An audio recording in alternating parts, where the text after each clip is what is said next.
পশ্চিম বাংলার যতগুলো কুত্তা মিডিয়া চিল্লাচ্ছিল, इलेक्ट्रिक मीडिया, तारा चुपचाप बसे আছে। मस्जिद के ऊपर चढ़कर श्री राम के झंडा लहराया जाता है हिंदुस्तान में, मस्जिद को तोड़ा जा रहा है। तुम हमारे रसूल को गाली देते हो, लेकिन हम तुम्हारे श्री राम जी को हम गाली नहीं दे सकते, श्री किशन जी को गाली नहीं दे सकते। बड़ी दुख की बात है। मैं चैलेंज दिया पूरे हिंदुस्तान के जितने मीडिया वाले हो, जो लोग बिके हुए हो और जो बिका हुआ नहीं है, सब सुन लो कान खुलकर। पूरे हिंदुस्तान में एक प्रूफ दिखा दो कि किसी मुसलमान बस्ती ने, किसी मुसलमान बाजार में, किसी मुसलमान भाई लोगों ने किसी हिंदू भाई को पकड़कर नारा तकबीर अल्लाह अकबर कहने के लिए मजबूर किया और उसको मर्डर किया। मैं मॉब लिंचिंग इस हिंदुस्तान में 5 साल के अंदर 500 से भी ज्यादा हुआ है। मुसलमान को पकड़ा गया और बोला कि जय श्री राम बोल, बोलने पर भी मर्डर किया गया। एक चाचा का दाढ़ी पकड़कर उससे थप्पड़ मारा गया। अरे तुम लोग एक साथ शिकार करते हो, समझ लेना ग्रुप में शिकार सुअर करता है, अकेला शिकार शेर करता है। अगर दम है तो अकेला आकर हमारे बस्ती में शिकार करके दिखा। अगर श्री राम जी से इतना मोहब्बत है तो आ जाओ, हम दावत देते, हमारे जलसे में खड़ा होकर जय श्री राम बोल के दिखा। हिम्मत नहीं है, फिर तू लोमड़ी से भी खराब है, तू सुअर से भी ज्यादा खराब है जो ग्रुप में शिकार करता है। मैं कह रहा हूं, हमारे जुबान से कभी ये नहीं निकलेगा श्री राम जी के, हम कहते हैं श्री राम जी महान आदमी थे, महान थे, लेकिन तुम हमारे रसूल को गाली देते हो, तुम हमारे मोहम्मद सल्लल्लाहु अलैहि वसल्लम को गाली देते हो। নুপুর শর্মা রসুলকে গালি দিয়েছে না দেয়নি? দিয়েছে। তসলিমা নাসরিন 24 ঘন্টা গাল দিচ্ছে। সেই দিনে দেখলাম আর একটা কুত্তা ভুকেছে বোম্বেতে। তারপরে দেখলাম উত্তর প্রদেশে না দিল্লিতে জাতি নরসিংহা বলে একটা হারামের আউলাদ আছে, সেও গালি দিচ্ছে। আচ্ছা, এই গালি দেওয়াতে ইসলামের কোনো ক্ষতি হয়েছে কেউ দেখাতে পারবেন? কোনো মৌলবি দেখাতে পারবে? আর আমি আপনাকে বলে দিচ্ছি, আল্লাহর কসম করে বলছি, ওরা না যা গালি দিয়েছে তার লক্ষ লক্ষ গুণ বেশি লাভ হয়েছে। জোরে একবার বলবেন না সুবহানাল্লাহ? দলিলটা বলে দিই, প্রুফটা কি? 6 মাস না 7 মাস আগে আমাদের দেশে একটা সুন্দর বাবা বেরিয়েছে, ধীরেন্দর শাস্ত্রী বাগেশ্বর ধাম বাবা, সুন্দর দেখতে। কিছুদিন আগে বেরিয়েছিল যাত্রায়, अमुस्लिम हिंदू भाई दी के लिए कटोगे तो बटोगे। यही बाबा बोलचे मुसलमान के दुकान से कोई सामान मत खरीदो। ये बाबा पखंडी बाबा है। इसी बाबा ने मीडिया के सामने कहा, मेरे बहन का शादी के टाइम किसी मेरे हिंदू भाई ने मेरे को पैसा नहीं दिया। एक मुसलमान दोस्त था, उन्होंने मेरे को 20,000 रुपया उधार दिया तो मैंने अपने बहन का निकाह कराया। इससे बड़ा पखंडी बाबा और कोई हो सकता? लेकिन ये कह रहा है कि मुसलमान के दुकान से सामान मत खरीदो। सुन लीजिए, यही बाबा की একজন দেখেছে, অ্যাঙ্কারটার নাম হচ্ছে সুধীর চৌধুরী, আজ তকের অ্যাঙ্কার। এরকম আমার মতো চেয়ারে বাবা বসেছে, অ্যাঙ্কার বসে। बाबा आपको हम एक आंकड़ा बताएंगे। कौन से आंकड़ा? बोले आंकड़ा सुन लीजिए हिंदुस्तान का। हिंदुस्ताने 2015 থেকে 2020 ক বছর হলো? 5 বছর। এই 5 বছরের ভেতরে অন্যান্য ধর্ম থেকে 13 লাখ লোক ইসলাম কবুল করেছে। জোরে একবার বলুন নারায়ে তাকবীর, নারায়ে তাকবীর। গোশ খান না আপনারা? যোগী মানা করেছে বলে ভয় খেয়ে গেছেন, গরুর গোশ খান না? গলার আওয়াজ কই? নারায়ে তাকবীর। কলকাতাও পৌঁছালো না, দিল্লি অনেক দূরের কথা। এই আওয়াজ যদি শুনতে চান তাকবীরের, তো মুর্শিদাবাদে যেতে হবে, তবে বুঝতে পারবে। যাই হোক, 13 লাখ লোক 5 বছরে ইসলাম কবুল করেছে। আর এই 5 বছরের ভেতরে অন্যান্য ধর্ম থেকে মাত্র 30,000 লোক সনাতন ধর্ম কবুল করেছে। জিতকার বাবা, फर्कटा कतटा बाबा बोलचे इसका अंतर आसमान और जमीन का है। और इसीलिए है कि किसी मुसलमान मौलवियों ने श्री राम जी को हम गाली नहीं देते। तो यदि मुमिन হয়, আচ্ছা যে 4 বোতল মদ খেয়ে মরে গেল সে তো পাক্কা মুমিন মনে হয় নাকি? আপনারা বিচার করবেন, আমি বলবো না। আমাদের দেশে মুসলিম ঘরে বাস করছে, নাস্তিক, আল্লাহ মানে না, রসুল মানে না, তারও জানাজার নামাজ হয়। ঠিক বললাম না ভুল বললাম? তার জানাজা পড়া যাবে না। যদি জানা যায় এই লোকটা প্রকাশ্যে নাস্তিক, যদি জানা যায় এই লোকটা প্রকাশ্যে বেঈমান, আল্লাহ মানে না, রসুল মানে না, কোরআন মানে না, সে যদি মারা যায় তার জানাজার নামাজ পড়া জায়েজ নাই। কেউ যদি জেনে শুনে পড়ায়, সেই মৌলবি কিয়ামতের দিনে কঠিন পাকড়াও হবে, যেহেতু সে পেটের জন্য পড়িয়েছে। আর তার পেটে সে খাবার নয়, সেই মৌলবি আগুন ভরছে। দলিল দি তসলিমা নাসরিন, এর নামটা মুসলমান, এ যদি মারা যায়, এর জানাজার নামাজ যদি কোনো মৌলবি পড়ে, 100% সেই মৌলবি আর জান্নাতে যেতে পারবে না, এর মধ্যে কোনো সন্দেহ নেই। পড়াই যাবে না, হারাম। তসলিমা নাসরিনকে কি করতে হবে? পুড়িয়ে দেখ, নাহলে কুকুরকে খাইয়ে দেখ, নাহলে শুয়োরকে খাইয়ে দেখ। কলকাতার আর একটা হারামের আওলাদ আছে, নাজিয়া ইলাহি খান, নিজেকে মুসলিম বলছে কিন্তু এই মুসলিম নয়। আমি একে 3 বার ইনভাইট করেছি, একটা বায়ান আমি দেখলাম আমাকে গালি দিয়েছে, ও বলেছে আমাকে চর মারবে, ওই মেয়েটা। আমি বলেছি তোর বাপের 14 পুরুষের হিম্মত নাই, আমার গলায় কোনো পাটির পাট্টা লাগানো নাই। আর আমি জানি কুত্তা দুটো কন্ডিশনে চিল্লায়, এক যখন তার পেছনে মালিক দাঁড়িয়ে থাকে তখন, আর তা না হলে পাগল হয়ে গেলে। হয়তো ও পাগল হয়ে গেছে বলে এরকম চিল্লাচ্ছে। 24 ঘন্টা নামাজ, দুড়ি, টুপি, দাড়ি, ইসলাম, রসুল এই নিয়ে গালিগালাজ করছে, আর নিজেকে মুসলিম বলছে। এ যদি মরে যায়, এর জানাজার নামাজ যে মৌলবি পড়াবে, কিয়ামতের দিনে আল্লাহর কসম থেকে আল্লাহ এমন জায়গায় দাঁড় করাবে। আল্লাহ কোরআনে বলেছেন, ইন্নাল্লাযীনা ইয়াকতুমুনা মা আনজালাল্লাহু মিনাল কিতাব ওয়া ইয়াশতারুনা বিহি সামানান কালীলা, যারা নিজেদের পেটের দায়ে যে মৌলবীরা আমার হককে লুকিয়ে দেয়, তারা তাদের পেটে আগুন ছাড়া আর কিছু ভরে না। আমি কিয়ামতের দিনে কঠিন আযাবে মুবতালা করে দেব সেই মৌলবী। তারা এই দলে পড়বে, এই হারামখোরের জানাজার নামাজ পড়া যাবে না। তবে আপনাদেরকে বলে দিই, চিন্তা করবেন না। অনেকজন মনে মনে ভাবছে পৃথিবীর যা পরিস্থিতি, মুসলমান থাকবে না, ইসলাম শেষ হয়ে যাবে, কোরআন শেষ হয়ে যাবে, তোমার ঈমানটা কমজোর।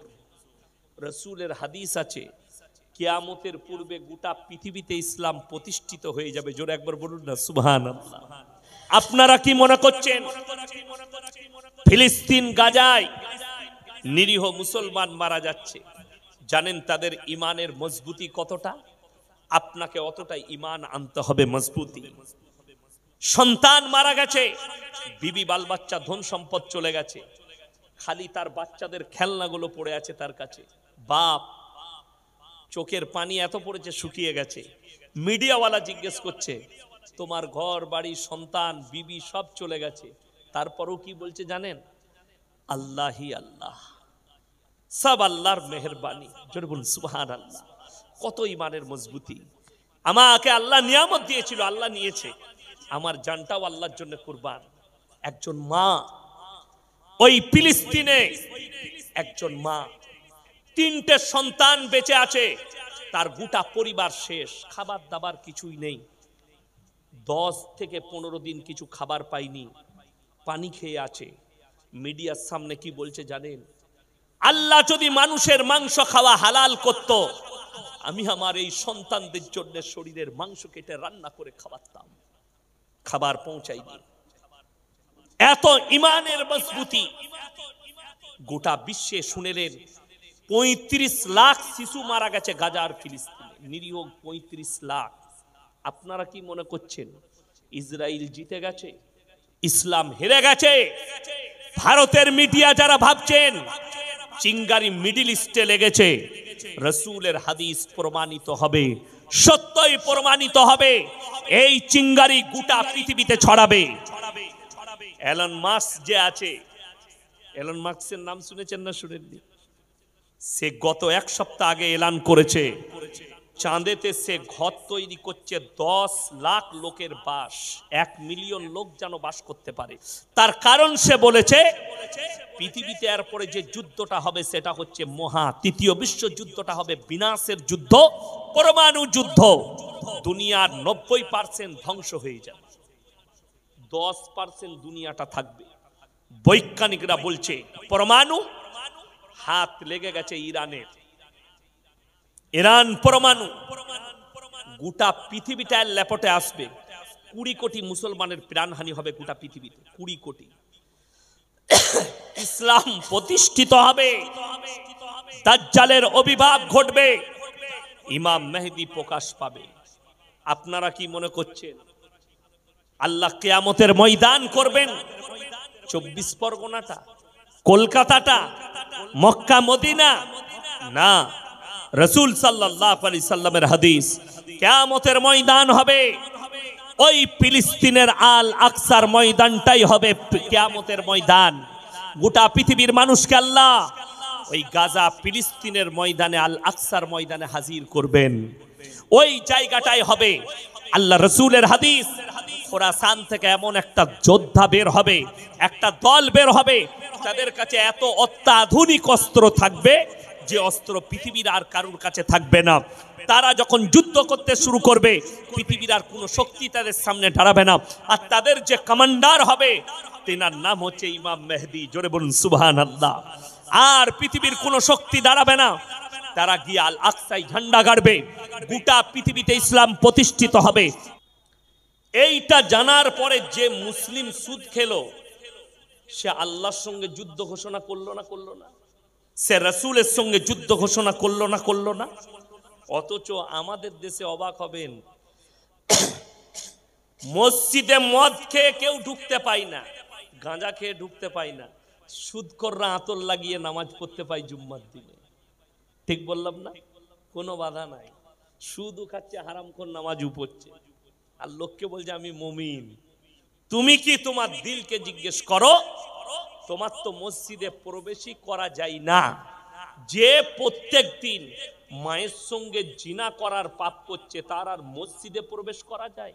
করতে পাবেন যদি মসজিদের দরজায় পাটা রেখে বলেন, আল্লাহ যত পাপ করেছি জীবনে তুমি আমার সব পাপকে মুছে দাও, আমি আজ থেকে আর এই সুদের ধারে পাশে যাব না, আল্লাহ তোমার গুনাহগুলো ক্ষমা করে দিবে। যারা মনে করছেন আমি পাপের সাগরে ডুবে গেছি, এত পাপ করেছি, আমি কি ইস্তেগফার করলে আল্লাহ ক্ষমা করবেন? সূরা ফুরকান। যারা পাপ করেছেন মনে মনে ভাবছেন, যাদের মনে হচ্ছে কাল থেকে আর পাপ করব না, নামাজ পড়ব, আল্লাহর ধ্যানে যাব, রাসূলের আখলাকে যাব, তারা শুনেলেন সূরা ফুরকানে আল্লাহ ওয়াদা করেছেন, ইল্লা মান তাবা ওয়া আমানা ওয়া আমিলা আমালান সলিহা ফাউলাইকা ইউবাদদিলুল্লাহু সাইয়্যাতিহিম হাসানাত ওয়া কানাল্লাহু গফুরার রহিমা। হে আমার নবী বলো, তারা যদি পাহাড়ের মতো পাপ করে আর তারা যদি আমার কাছে ইস্তেগফারের মতো ইস্তেগফার করে, আমার কাছে তওবা করার মতো তওবা করে, আমি পাহাড়ের মতো গুনাহগুলো নেকি দ্বারা বদলে দেব। জোরে বলুন সুবহানাল্লাহ। আপনি তো ইস্তেগফার করে দেখুন, আল্লাহ ভুল হয়েছে জীবনে, আর জীবনে পাপ করব না, আল্লাহ আর জীবনে কোনোদিন এই ধরনের অন্যায় করব না। এটা আপনি একবার আল্লাহর কাছে কেঁদে দেখুন। আর আল্লাহর কাছে দোয়া কবুল হবে তখন যখন আপনি হালাল খাবার খাবেন, তখন। এটা আল্লাহ শর্ত রেখেছে। আমাদের জীবনে খাবার হারামে ভরে গেল, অথচ যেমন লটারি কাটা হালাল না হারাম? আপনাদের এখানে নিশ্চয়ই কেউ লটারি কাটে না, তাই না? কাটে? কাটে তো দূরের কথা, মুসলমান লটারি কাটছে, লটারি বেচছে। ঠিক বললাম না ভুল বললাম? লটারি বিক্রিও করছে। যে লটারি বিক্রি করে তার টাকাটা সম্পূর্ণ হারাম টাকা। যে লটারি কিনছে, লটারিতে যদি 10 টাকা পড়ে হারাম। লটারি কেন হারাম তার একটা দিক ব্যাখ্যা করে বলে দিই। ভাগ্যের মালিক সকলে বলুন কে? আরো জোরে বলুন কে? ভাগ্যের মালিক যদি আল্লাহ হয়, লটারির টিকিটটা অনেকজন দেখবেন গণককারের কাছে হাত দেখায়, দেখায় না? দেখায় না? গণককার মানে হচ্ছে জ্যোতিষী। আপনি হাড়ুয়ায় পাবেন, আপনি আপনার দত্তপুকুরে পাবেন, কলকাতায় পাবেন। চট বিছিয়ে বসে আছে হারামখোর ছিঁড়া চটে, মাথায় সরষের তেল লাগিয়েছে। আল্লাহর কৃপায় আমরা যে তেল লাগাই দামি, তাই না? সে লাগিয়েছে সরষের তেল কিনা, চুল আঁচুড়ে সকালবেলায় বসেছে ছিঁড়া চটের উপরে। সে লোকের ভবিষ্যৎ বলছে আর হাতকে দেখাচ্ছে যে সকালবেলায় কলকাতায় নিউ টাউনে গিয়ে 50,000 বেতন পায়, 1 লাখ টাকা বেতন পায়। সে দেখাচ্ছে তাকে হাত, দেখো দেখিনি আমার কি গোলমাল। ওরে বাবরে, তোমার ভাগ্যটা খারাপ যাচ্ছে, মনে হচ্ছে যেন একটু গোলমাল, তোমার প্রমোশন আটকে আছে। শালা দারুণ তো, বাবা আমার ভাগ্য কি করে ফিরবে? এই আংটির পাথরটা নিয়ে যাও, আংটি বানিয়ে রূপোর আংটিতে লাগিয়ে পড়বে, তোমার ভাগ্য ফিরে যাবে। দুঃখ এক জায়গায়, যে বিক্রি করছে আংটিটা সে ছিঁড়া চটে বসে আছে। দুটো যদি পাথর বিক্রি হয়, দুটো পাথরে 50 টাকা লাভ হয়, তবে সে কি খেতে পাবে? কি অফিসাররা কি খেতে পায়? অফিসে গিয়ে বলবে এই চা নিয়ে আয়, আনছি স্যার। ঠিক কিনা কথা বলে? আমি ইয়াসিন বক্তা, আমরা আলেমরা এলাম, হুজুর কি খাবেন? এক খাঞ্চা নাস্তা, এটা ওটা রুটি ফুটি, আমাদের আলাদা। তো আমি যখন এইটা আমার বলাতে ইজ্জতের সঙ্গে টেবিলে চা চলে আসছে, আর যে বিক্রি করছে সে কি খেতে পায়? এক প্লেটে 3টে পরোটা, কাঁচা লঙ্কা, 1 টুকরো পেঁয়াজ, আনলিমিটেড তরকারি, একটা সিদ্ধ ডিম, 30 টাকা। হারাম করে ওই পরোটা খায়। আর আপনি খাচ্ছেন গাওয়া ঘিয়ে, বিবি ছেঁকে দিচ্ছে সেই পরোটা। ওই পরোটা খেতে পাই একটা দুটো পাথর বিক্রি হলে। দুঃখটা ওইটাই, যে লিচ্ছে সে 1 লাখ টাকা বেতন পায়, একবারও বলতে পারছে না এই আংটির পাথরটা তোর গলায় বাঁধ, কাল থেকে মমতা খালার পাশে থাকবি, তুই কেন ছিঁড়া চটে বসে আছিস বে? কথাটা বুঝতে পেরেছেন না পারেননি? যে ভাগ্যের পাথর দিচ্ছে সে ছিঁড়া চটে বসে, যে লিচ্ছে সে 1 লাখ বেতন পায়। যেমন দুঃখটা বলে দিই, আমাদের সমাজের কিছু লোক আছে আমাদিকে এসে, আপনাদের ইমাম সাহেব কোথায়? আচ্ছা মাস আপনি এখানেই আছেন, কত বেতন আপনার? 10,000। চলুন, ইমাম সাহেবের 10,000 বেতন। আর এই পুকুরিয়ার একটা লোক প্রত্যেক দিন 50,000 টাকা ইনকাম করে। 2 দিন তার ব্যবসা একটু খারাপ, 2 দিন 30,000 করে হয়েছে, 20,000 মার খেয়েছে। ও এসে হুজুরকে বলছে, হুজুর একটা বরকতের তাবিজ দেন। কথাটা বুঝতে পারিনি আমার? বরকতের তাবিজ। আচ্ছা, হুজুরের বেতন 10,000, তোমার ইনকাম রোজ 30,000, হুজুর মাস গেলে, তাহলে হুজুরের তাবিজে বরকত হলে তুই আগে বড় লোক হচ্ছি না হুজুর আগে? কথাটা বুঝতে পেরেছে না পারেনি? তাবিজ তো আমাদের কাছে, তো আমি তোকে বড় লোক করবো কেন? আমি তো আগে হব। এইটাই বুঝে আসেন আপনার। বর্ধমানের রাইস মিলগুলো আমাদের বাপ বেটার হতো, মা তাবিজ আর একটা করে টেনে এলে, আপনাদেরকে কেন বড় লোক করবো? এইটা হচ্ছে সমাজের প্রতি দুঃখ। নামাজ পড়ে না, রোজা রাখে না, আল্লাহর কাছে চাইবে না, চাইবে কার কাছে? হুজুরের তাবিজে বরকত চাই। ছেলে হচ্ছে না, অসুবিধা না, আপনাদের 24 পরগনায় পাবেন, হাওড়াতে পাবেন। এমন এমন হারাম খোর আছে বলছে আমার তাবিজে বেটা ছেলে হয়। খোঁজ নিয়ে দেখুন, সে হারাম খোরের একটা বেটা নাই। আমাদের তাবিজে বেটা হলে, আমার ইয়াসিন, আমার 2টো বিটি, পঞ্চায়েতগুলো কাদের দখলে হতো? হুজুরদের। ইসলামে 4টা বিয়ে জায়েজ আছে না নাই? 4টা বিয়ে করতাম, 4 10 কত? 10 বছরে 40টা বেটা। লাঠির জোর আমার, পঞ্চায়েত আর কেউ পাবে? পঞ্চায়েত আমার। দুঃখ লাগে। আরে বুকা, আমাদের তাবিজে বেটা ছেলে হলে মৌলবীদের আর বিটি হতো না। আর যে বলছে তার কানটা মুচুড়ে তাকে দেখান, কোরআন সূরা আল ইমরান। সে যদি বলে আমি মুসলিম, তার কানটা মুচুড়ে কোরআন খুলে সূরা আল ইমরানের একবারই প্রথম পৃষ্ঠা, ওয়াল্লাযী ইউসাউবিরুকুম ফিল আরহামি কাইফা ইয়াশা লা ইলাহা ইল্লা হুয়াল আজিজুল হাকিম। হে আমার নবী বলে দাও, মায়ের গর্ভে বাচ্চা দান করি, আমি আল্লাহ আমার ইচ্ছা মতো আকৃতি দিই, আমি কারো পরামর্শে কাজ করি না। এটা কোরআন। আমি আল্লাহ আমার ইচ্ছা মতো দান করি, আমি কারো পরামর্শে কাজ করি না। দুঃখটা শুধু এইখানে লয়, আপনি ভেবে দেখুন, আমাদের কিছু যুবক ছেলে আছে, ইয়ং ছেলে, 6 মাস 7 মাস প্রেম করেছে, ভালোবাসা করেছে, কোনো মেয়েকে ভালোবাসে, 7 মাস পরে ব্রেকআপ, মেয়েটা সুইচ অফ করে দিলে, ওকে ব্লক করে দিলে, তখন হুজুর খুঁজে বেড়াচ্ছে, সে বলছে হুজুর কি হলো রে? হুজুর ঘুম হচ্ছে না, অনেক মহব্বত করতো হুজুর। কেন? বলে আমাকে ব্লক করে দিয়েছে, তাবিজ করে খুলে দেন।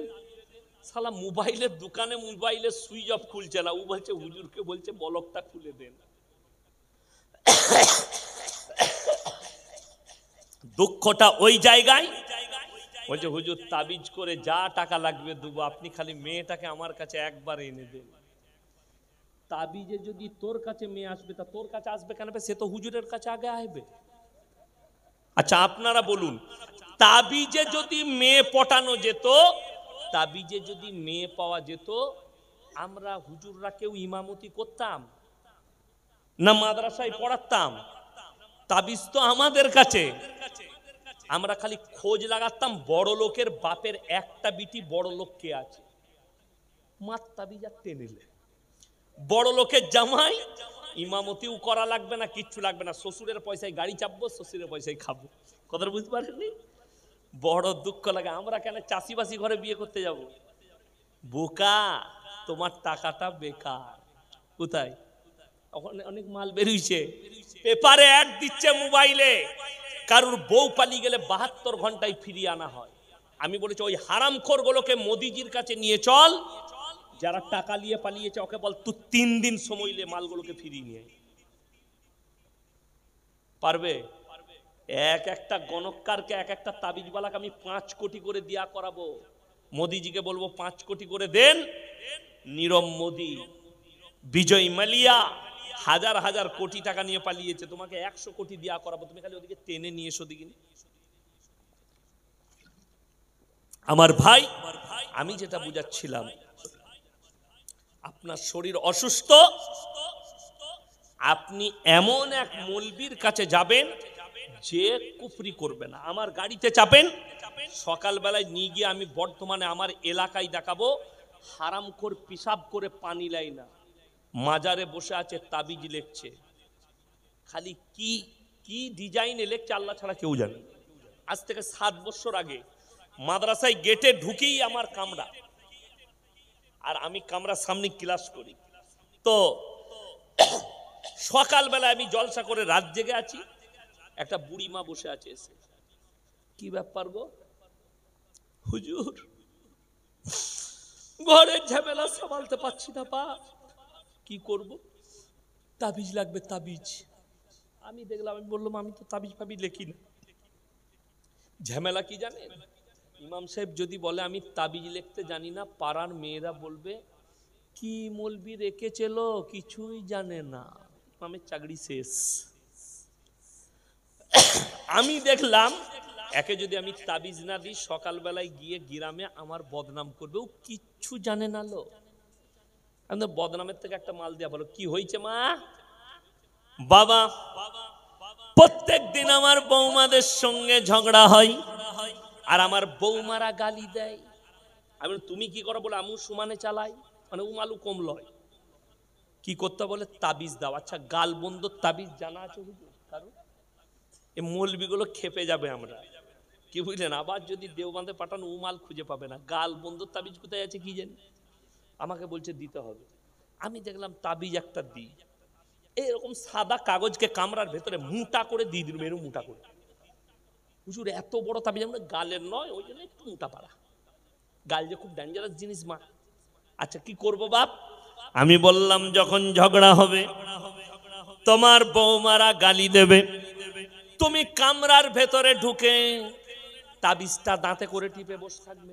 কাজ হবে না, মারাত্মক কাজ। তুমি খালি বসে থাকবে, কিচ্ছু করো না। আচ্ছা বাপ। এরপরে এক সপ্তাহ পরে আবার ঝগড়া লেগেছে।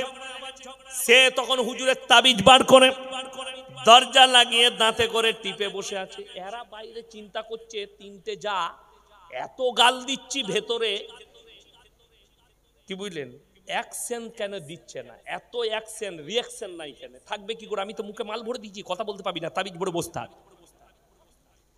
এরপরে এরকম করে 2 মাস কেটে গেল। বৌমারা দেখলে এত গাল দিচ্ছি, এত কথা বলছি, উত্তরই দেয় না, ওকে আর বলে লাভ নাই, বন্ধ। এরপরে বলছে হুজুর একদম তাবিজ মারাত্মক কাজ করেছে, সবকিছু বন্ধ হয়ে গেছে। আমি বললাম তাবিজটা খুলে দেখো, আমি কিছুই লেখিনি, সাদা।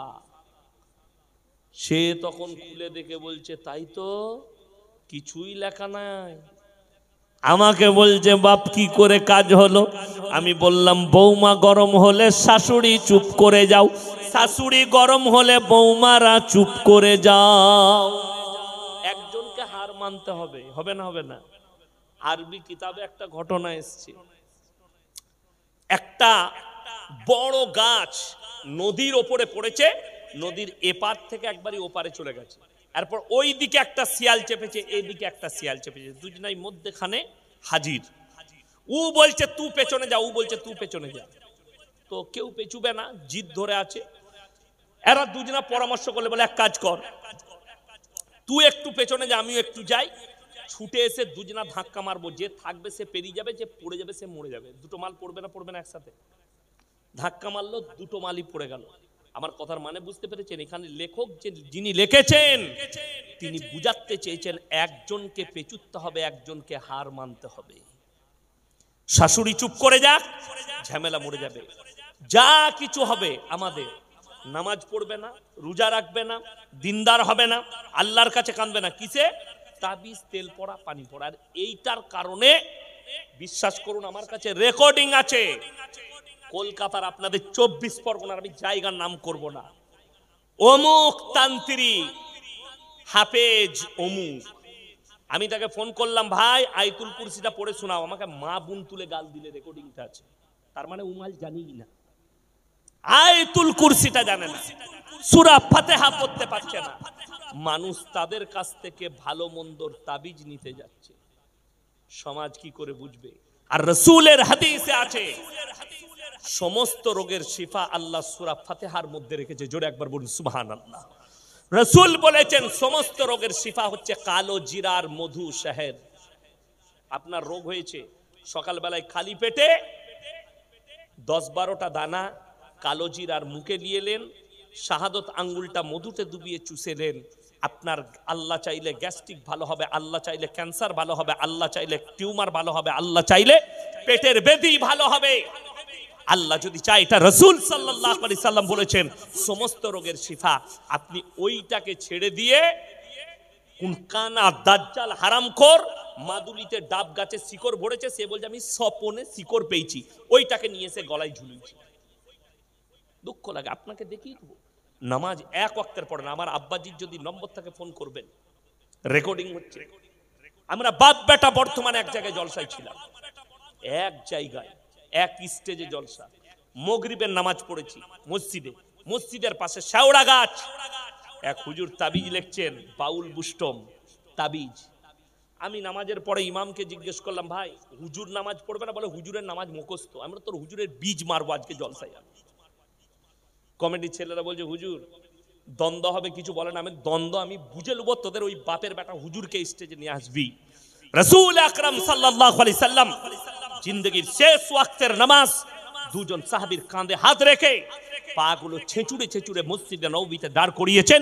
রাসূল নামাজ ছাড়েননি, বেহুশ না হওয়া পর্যন্ত নামাজ মাপ নেই।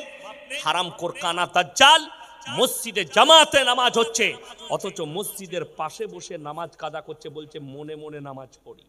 মারিফত পেয়েছি, একে জুতো ঝাঁটা মারার লোক আছে। নামাজ ছাড় মসজিদের পাশে বসে, আর মানুষ তাদের কাছ থেকে ভালো মন্দ তাবিজ নিচ্ছে। আল্লাহ মাফ করুক আমার ভাই। আমি যেটা বুঝাতে চাইছি, এই যারা হাত দেখাবে তারা সঙ্গে সঙ্গে ঈমান হারা হয়ে যাবে যদি বিশ্বাস রাখে তান্ত্রিকের ওপরে, যে এই তান্ত্রিক আমার হাত দেখে যেটা বললো এটাই ঠিক, জেনে রেখে দিবেন ঈমান চলে যাবে। তাকে কালমা পড়ে ইসলামের মধ্যে ফিরতে হবে। লটারির টিকিটের ওপরে যারা বিশ্বাস রাখবে, আমি এই ঘরটা এই নম্বরটা টিকিট কেটেছি, এই নম্বরে টাকা পড়বে, এই কাগজের দ্বারা টাকা পড়বে, এই বিশ্বাসের কারণে আপনার ঈমান নষ্ট হয়ে যাবে। লটারি যদি হালাল হতো, আমরা মৌলবীরা ফার্স্ট কাতারে লটারির টিকিট কাটতাম, সব থেকে কম বেতন আপনারা আমাদিকে দেন। ঠিক বললাম না বুঝ বললাম? সব থেকে কম আমাদের, আমরা তো ফার্স্ট কাতারে করতাম। যে মুসলমান জানলো এই লটারির টিকিট কাটা হারাম, তারপরও আপনি লটারি কাটছেন, আপনার সন্তানকে আপনি কি মুখে তুলে দিচ্ছেন? আর রাসূল সাল্লাল্লাহু আলাইহি সাল্লাম বললেন, যারা নিজেদের সন্তানের মুখে হারাম খাবার তুলে দিবে, হারাম রিজক তুলে দিবে, তারা কোনোদিন নেক সন্তান হতে পারে না। আপনি চিন্তা করেছেন যে আপনার সন্তান নেক কি করে হবে? শুধু স্কুলে পড়ালে নয়, মাদ্রাসায় পড়ালে নয়, মাদ্রাসায় পড়ালে নয়, হাদিস কোরআনের শিক্ষা দিলে নয়, সর্বপ্রথম তো তার মুখে হালাল রিজকটা তুলে দিতে হবে। যেন আমার সন্তানের মুখে হালাল খাবারটা যায়, হালাল রিজকটা যায়। তা না হলে আল্লাহর কাছে কি জবাব দেব? ইলম তো থাকবে, কিছুই থাকবে না। বেঈমান কাফেররা উঠে পড়ে লেগেছে, তারা কামিয়াবি লাভ করেছে। আজকে আমি আপনাকে, আজকে তারিখ কত ইংরেজি? 27 না 28? গত 20 ডিসেম্বর না 19 ডিসেম্বর আমি আপনাদের দমদম এয়ারপোর্টের পাশে আটঘরায় জলসা করেছি। 24 পরগনারই একজন আলেম ইমাম আছে, ওখানে মাদ্রাসাও আছে, আটঘরায় আমি বলে এসেছি। এই আপনারা দেখতে পাবেন আমার একটা বয়ান কয়েকদিন আগে ছেড়েছে, ইউটিউবাররাই ছেড়েছে কোন জায়গার জলসা। আমি বুঝতে পারছি না জলসাটা কোথাকার, কি নিয়ে। মুসলিমরা যেন 25শে ডিসেম্বর পালন না করে, হারাম। আমি দেখলাম আজকে ফেসবুকের কমেন্টে কয়েকটা মুসলিম যুবক, কয়েকটা যুবতী, তারা বলছে তোমাকে কে ইসলামের ঠিকে দিয়েছে? ওই হারামের আওলাদ দিকে বলতে চাই, আল্লাহ যাদিকে ইলম দিয়েছে, আল্লাহর রাসূল বলেছেন, আল্লাহ তাআলা কোরআনে বলেছেন, আতিউল্লাহ ওয়া আতিউর রাসূল ওয়া উলিল আমর ফাইন তানাজাতুম ফি শাইইন ফারুদ্দুহু ইলাল্লাহ। আল্লাহর রাসূলের পরে তোমরা তাদের কাছ থেকে দিন নেবে, আল্লাহ যাদেরকে ইলম দান করবে, কোরআন হাদিসের জ্ঞান যাদের কাছে থাকবে। তুমি মানবে মানো, না মানবে না মানো, তুমি তোমার জবাব দিবে।